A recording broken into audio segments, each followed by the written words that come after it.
Mahigit 100 BC Alkalde at Vice Governor sa buong BARMM ang sumailalim sa Leadership Training Program ng MILG.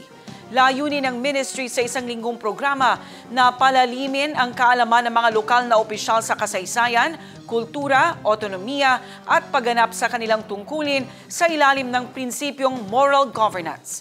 Ang detalye mula kay Jen Garcia.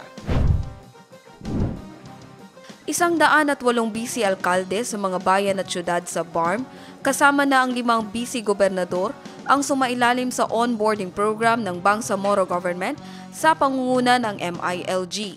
Layunin ng ministry sa isang linggong programa na palalimin ang kaalaman ng mga lokal na opisyal sa kasaysayan, kultura, otonomiya at pagganap sa kanilang tungkulin sa ilalim ng prinsipyong moral governance.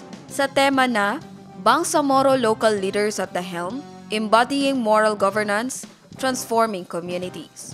Binigyang diin ni BARM Assistant Senior Minister Abdullah Kusain ang kahalagahan ng amana, lalo na sa panahon ng pagsusumikap ng rehiyon para sa kapayapaan at kaunlaran. Naghayag din ng patuloy na suporta sa mga programa ng Bangsamoro ang kinatawan ng UNICEF Philippines na si Siti Rahabia Monato, lalo na ang child-sensitive at inclusive governance. Sa unang sesyon, tinalakay ni Deputy Minister Professor Eddie Ali ang kasaysayan ng Bangsamoro at mga legal na pundasyon ng otonomiya at inilahad nito ang kahalagahan ng Framework Agreement at Comprehensive Agreement on the Bangsamoro bilang pundasyon ng kasalukuyang rehiyon.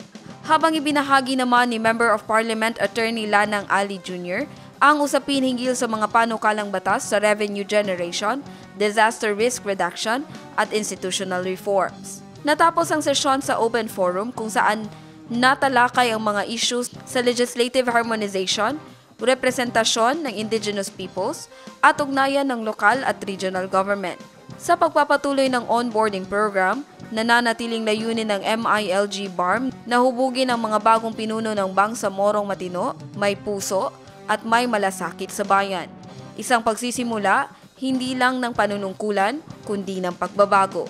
Jen Garcia, iMinds, Philippines.